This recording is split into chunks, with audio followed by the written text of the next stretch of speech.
this. Can everybody see my, I don't know, rate mastery slide on their screen right now? Can you see it, Jason? I see it just fine.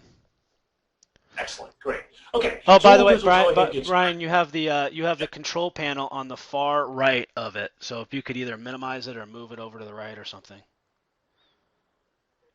Is that better? Yeah, that's better. It's just blocking off a little bit. I don't know if you have another monitor you could throw that on. That'd be cool. Okay, here we go. So I'm going to go ahead and do the next page here. What I wanted to do today is take a moment away from a lot of the technical analysis that we do for you guys behind the scenes and sort of open your mind up a little bit to what's going on around the globe and how different events, which may not Oh, really hold on, would Brian. ever seem like that. Brian, there's a lot of people saying they can't see the screen now all of a sudden. I see it fine. Can someone put in a note that you can see the screen okay? Right now there's a couple of circles. Okay. Yep. Okay. Everyone's saying yes. All right. Sorry to interrupt, but there was a lot of people saying no visuals. So now we're back. No worries. Okay. So, and obviously you can't connect the dots if there's no visuals. So what we want to do is kind of take your brain away from the processing and the phone calls you got to make and just kind of give you a little refresh of some of the things that are going around the globe that are impacting what's going on with your world, okay? Not just whether interest rates are below 4, above 3.5. We're getting away from that right now. We're going to talk about larger views, okay? So let's dive into it.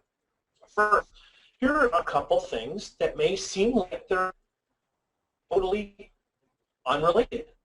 One is French farmers burn their tax office, which I totally love that. We'll go over why in just a minute. Gas prices, shortages and spikes in the European Union. And Germany has its first manufacturing slowdown in 14 months and actually has negative GDP. So what would you think maybe could be the common denominator between those things that directly cause them? And the answer might surprise you. The answer is Russian sanctions. Okay? The United States, our sanctions against Russia has directly caused all three of these events. Okay? So obviously the idea was to help out Ukraine, and I don't want to go into whether or not that was warranted because that's a completely different topic. But the end result is massive, massive flowback on the European economy and on our economy. First, French farmers burn the tax office. This is hilarious. Why is this hilarious? Because what occurred with our sanctions is that through us bullying the other countries into signing on with us, they would not allow certain foods and things like that to be shipped to Russia. So what happens when you're a farmer and your primary customer is Russia? All of the grain and all of the fruits and all the vegetables that you've grown cannot be shipped there. So this gets back to classic supply versus demand. The supply, because all these things were planted and now they're harvested, is there, but the demand has disappeared because you are not allowed to ship it to Russia. So what does that mean? That means that your prices dramatically fall. And as the prices dramatically fall, you lose money. So what was France's solution to it?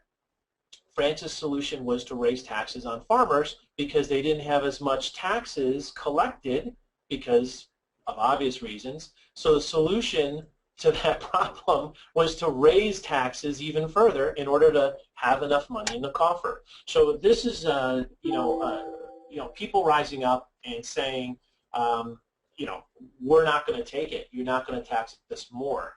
And so, because this was totally out of their control. And so that occurred directly as a result of France's response to their governmental response to the sanctions. Shortages on the gas shortages, we'll talk about that in just a second. Germany has a major trading partner with Russia. A lot of their products, manufacturing, which they're well known for, if they do not directly go to Russia, they go to other countries, and those other countries use those manufactured goods in their assemblies, and then they send it to Russia. So the fact that all of this stuff was blocked just hurt a teetering economy that, as you well know, Europe has been just barely living above growth levels for the past several months, and this is the thing that just killed it. So we killed it. The United States, through our Russian sanctions, effectively was the dagger in the European heart. So we have that to be excited about. Now, let's go to the next slide so you can understand it a little better. Russia controls the natural gas in Europe. You can see which countries, what percentage of them get there. Now, obviously, Latvia and Lithuania are not a huge player, but just 40% of Germany's natural gas. All the players in this area, this region, which rely on energy, which is fueled in a large part by natural gas in that area, are they're squeezed. In fact, one of the things that happened with Ukraine is that Ukraine owed Russia so much money and this had to deal way before any of this stuff hit. Ukraine's government was just upside down. They did a horrible job, and they weren't paying their bills. And so Russia said, look, we're going to cut off your gas. And after everything that happened, Russia did restrict the gas flow to Ukraine, which, because they're not getting paid for it, why should they give them free gas? And so what happened was a couple other countries were taking the gas that Russia had given to them, and then they rerouted it through some pipelines for Ukraine to get it. And Russia found out and cut off, for example, they cut off Poland's gas for a couple days because Poland was doing that. So it just kind of tells you the real influence in that area was completely underestimated, in that the energy is controlled in that region by Russia, and we totally played that wrong, and now it's coming back to bite us. So that's one dagger in the European area, was poor policy by the United States on how to deal with Russia. Next one, let's talk about oil. Everybody, raise your hand if you love cheap gas prices at the pump. Who doesn't? But let's take a look at maybe why the oil prices are dropping the way that they are, and why it's so much different than other times that we've had spikes here and there. First of all, something that's new that has not existed before is that in 2014, the United States was officially recognized as the largest oil producer in the world, beating out Saudi Arabia and Russia. And that, of course, has a lot to do with the shale and other things that are going on that we're bringing online. Also, China, as you're very aware, consumes a lot of oil, but their economy is growing slower than it normally does. And that means that their demand for oil, while it's increasing every year, isn't increasing at the same accelerated pace as it was before. So essentially, that's really almost a drag. Now, Europe, as we've talked about, has very slow growth right now, and actually several countries have negative GDP at this moment, and that means that they're going to be manufacturing less and having a slightly reduced demand for oil as well. Now, offsetting that is the supply factor. So we've got big supply here and big supply here. Now, normally in the past, once the gas price, I don't know if you guys can read that, looks like something Charles Manson would write, but it says OPEC. What would happen in the past is OPEC would say, well, gee, the price of oil is too low, we're going to cut production. And we get back to that supply and demand, and then the price starts getting back to where they want. The difference this time around is the fact that Saudi Arabia doesn't want to do that. First, several of those companies have high debt levels, so they don't, whatever they're selling oil at, they've got to get the money. They can't afford not to ship oil right now because they don't have the economy to support things. And Saudi Arabia knows that, and that's why they're not in support of reducing oil production in the OPEC nations, because they actually want to drive a few of those guys out. And so by having Saudi Arabia is okay with toughing it out on lower prices for a while if it gets rid of some of the bad eggs. So that's something that's very interesting. But there's one thing that you may not know that isn't the deciding factor in why oil prices are dropping, but it is a small factor, and it needs to be addressed. Let's see if I can address the slide here. And that is ISIS. ISIS is selling oil on the black market, and people are lining up to buy it. What do they control? They control 30,000 barrels per day in Iraq, and they control 50,000 barrels per day in Syria. And they sell it for about half of what the going market rate is. That's why people are lining up to buy it. It's the same oil coming out of other parts of Iraq. What that means is, effectively, they're getting about $3.2 million a day in cash, which is used to fund their operation, which, as you know, we are occasionally flying by and dropping things on the ground after they're left and they're not there anymore and hitting nothing. We're really good at that. But they've got $97 million per month funding their operation because they are selling oil on the black market. And yes, it's absolutely positively going on. So if you've got somebody in that region that's showing up with tankers full of oil and selling it for half the price, you have somebody who's also having an impact on oil prices. And so that is also a factor. So we have bigger supply because they're not reducing it. We have moderating demand. And we have somebody who's undercutting everybody in prices. These are all factors in oil prices. Okay, let's go to the next slide. Now, what does that mean for everybody? Well, let's take a look at the U.S. As I said, they're the biggest oil producer right now. Now, oil drops $82 a barrel. It's bouncing around between 80 and 82, depending on the minute. Now, according to the IEA, the break-even price among the 7 largest companies that produce shale in the United States is $80 a barrel, okay? With some a little bit higher, a little bit lower. So what that means is we are very, very close to them not wanting to invest more money to produce more oil, okay? The shale boom is responsible for 2 million jobs in 2012. Think about where we were and our unemployment rate in 2012. 2 million brand new jobs that didn't exist before came from the shale boom. You might be like, well, why didn't we have 2 million new jobs in total in 2012? It's because we lost a lot of jobs in 2012 as well. So kind of mixes out. Projected over 3 million new jobs by 2020, and they're responsible for $1,200 per household in disposable cash. Now what that means is every household, yours, mine, everybody, we have had lower energy costs, and we've had, as reflected in PPI and other reports recently, the cost of goods have gone down because oil goes into so many things as well. So they're estimating about $1,200 per household per year in disposable cash is created that otherwise wouldn't be created through the shale jobs and everything that's going out through there. Now, if we get sustained prices under $90 per barrel, it'll cause a drop in capital investment. It'll curb the hiring boom, and guess what? It'll begin to reverse course in the United States. So this is the real concern right now in the short term for the United States. Yes, retail sales were lower than expected. Yes, PPI shows really no inflation. In fact, it actually shows de-inflation because it went from 1.8% on a year-over-year to 1.6% on a year-over-year. But what we're talking about, more importantly, is that one of the biggest, strongest gorillas in the United States for economic growth over the past couple of years, this can cause a significant slowdown in that area.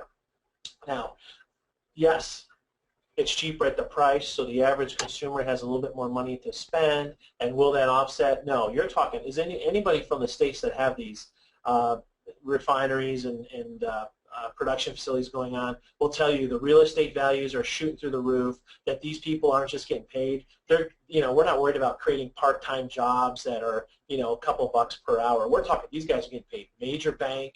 They're buying vehicles. They're buying houses. The houses are going up very quickly in those areas. It's a huge, huge deal. And so this is really the focus of why the oil drop is so precarious amongst the United States. I think we have one more scenario that we'll go over because Jason's put me on a time limit. Okay, so look at these fun little things here. We've got Super Mario For those of you who don't know, that's Mario Draghi, President of the European Central Bank. We have Greece, we have Germany, and we have the Eurozone. Okay, what's going on? Well, right now, Greece's bonds jumped to over 7%. Why? They jumped over 7% because Greece wants to get out of their bailout. Remember everything, we've talked about it for about a year straight. Their bailout effectively put them on some very strict rules. They had to have no deficit, they had to pay off certain things, they had to keep their unemployment in check, they're like a bad kid that's got no wiggle room at all. The parents are just all over them with a bunch of restrictions. Well, Greece doesn't want to live on these restrictions anymore, and they want to pay off what they've borrowed from part of their bailout package. So what they want to do is they want to sell a bunch of bonds. Now the idea was that all of these bonds would be used to pay off their debt and get them out of bailout. That money would come from Draghi's his big announcement of the I don't know if I can even draw it, MT, the outright monetary transactions. In other words, that money would be used to buy crappy debt like Greece and Cyprus and things like that. And so then these would become bonds that are owned by the European Central Bank. So in other words, they're transferring all their crappy debt to the European Central Bank, and now they're not under all the controls anymore. And these bonds are supposed to be trading it. Now, the reason why these bonds are trading a lot lower is because the market expected that to happen. But it's not happening now. And why isn't it happening? It's not happening because of these guys right here, Germany. What's Germany doing? Germany has a court case which started hearings yesterday in which 30,000 plaintiffs have filed and joined one major class action lawsuit against the European Central Bank. Why? Because the German Constitution and the charter for the ECB simply does not allow them to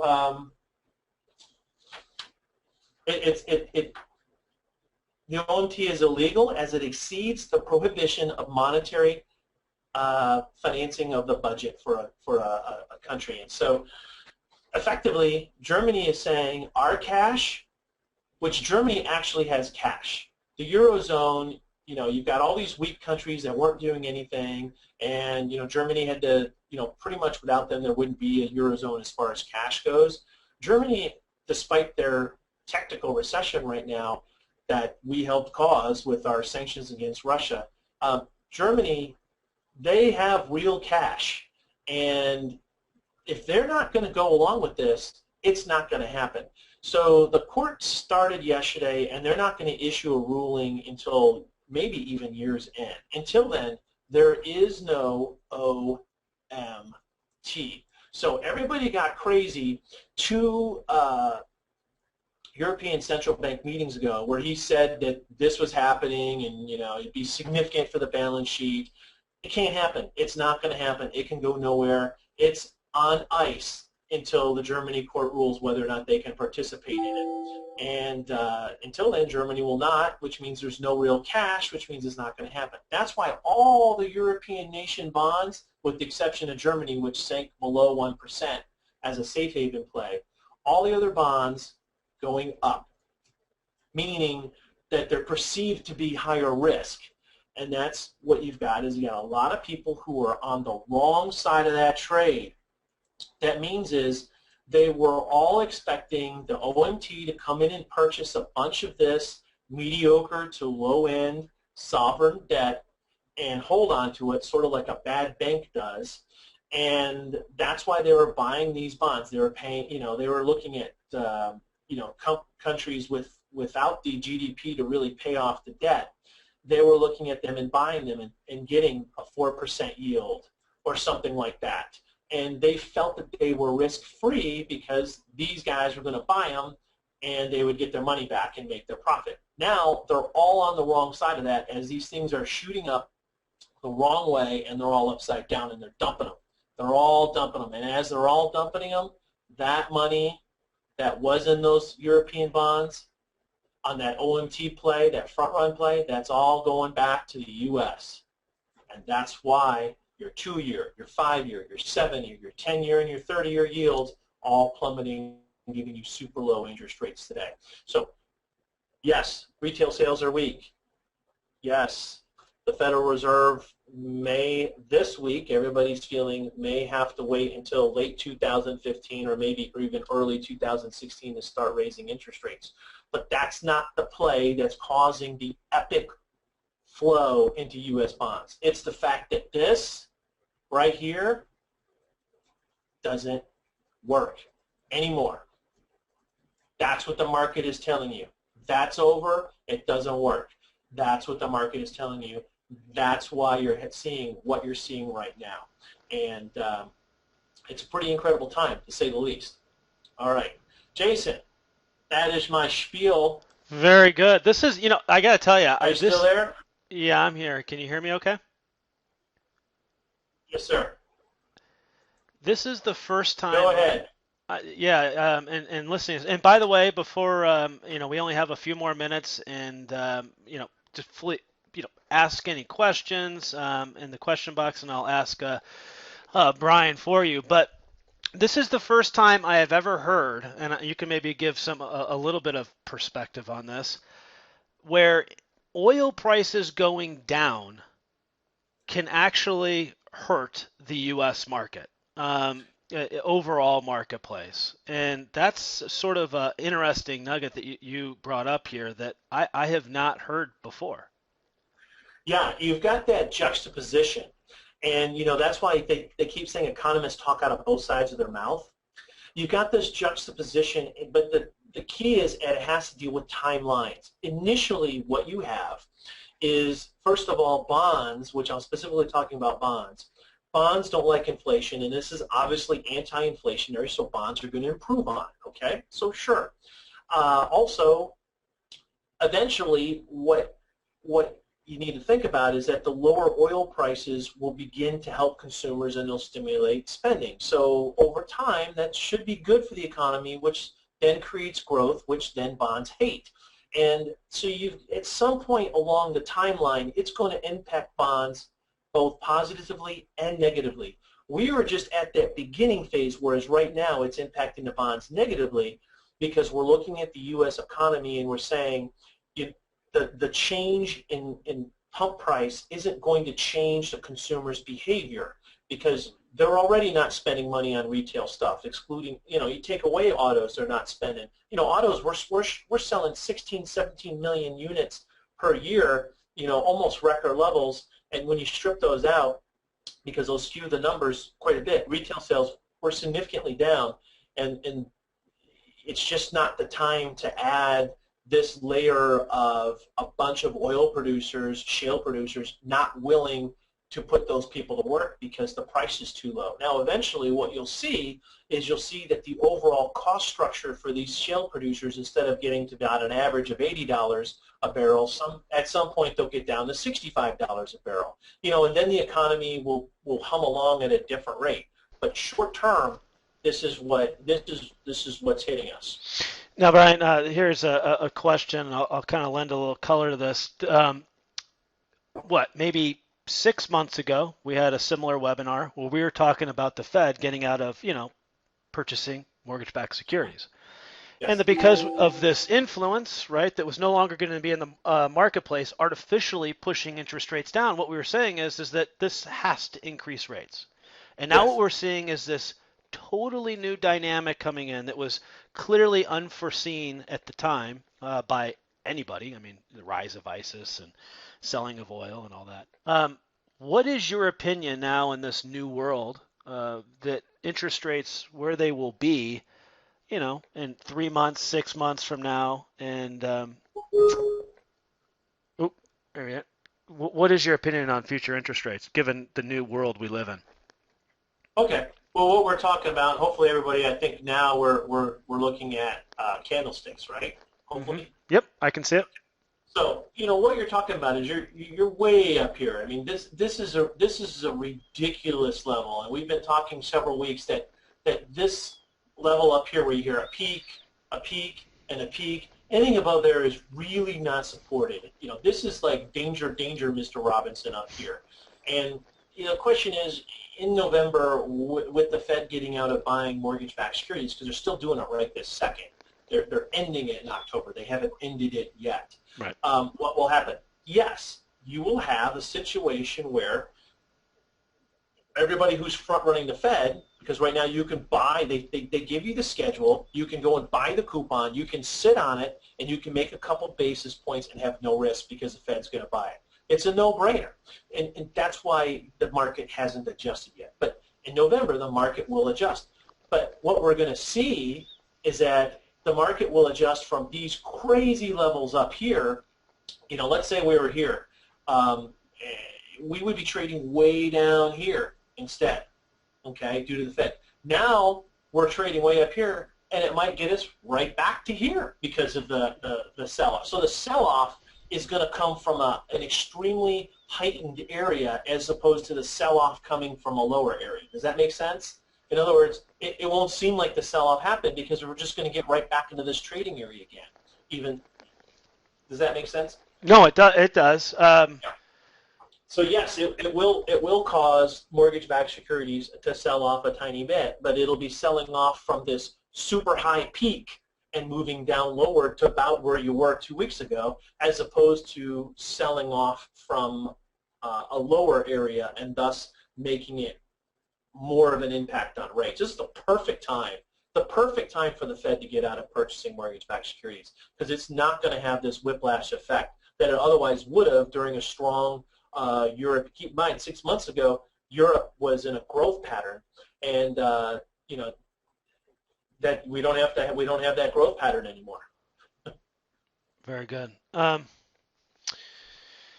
One other question. We got to, let's see, it's 10:33, 1:33 Eastern. Do you think that, and have you read, you kind of alluded to this earlier, that the bombing of ISIS isn't really having an effect? I don't know if it was a bit of a flippant remark or that's what you believe, which is we're bombing things and stuff when they're already gone, meaning our intelligence is too late, whether it's by design or it's just, I don't know, maybe incompetence, I don't know. Do you think that the bombing of ISIS and some of the infrastructure that we're supposedly targeting will help to, I guess, stabilize or push up oil rates, gas rates? That's interesting. One thing is very clear, and that is our administration has a very specific psychological idea of what will take care of the situation, and they're simply unwilling, despite making decisions which ultimately has caused this and allowed this to happen. They're just simply unwilling to go the full distance in order to really squash it. So it seems to me, after looking at the entire administration's policies and thought processes over the several years, I don't see them changing their overall ideology of how to handle things, and it would take a dramatic change in their ideology for the U.S. to actually do what needs to be done in that area. I don't know, Jason, your call's as good as mine on whether you think that change in ideology can happen. I don't see that change in ideology.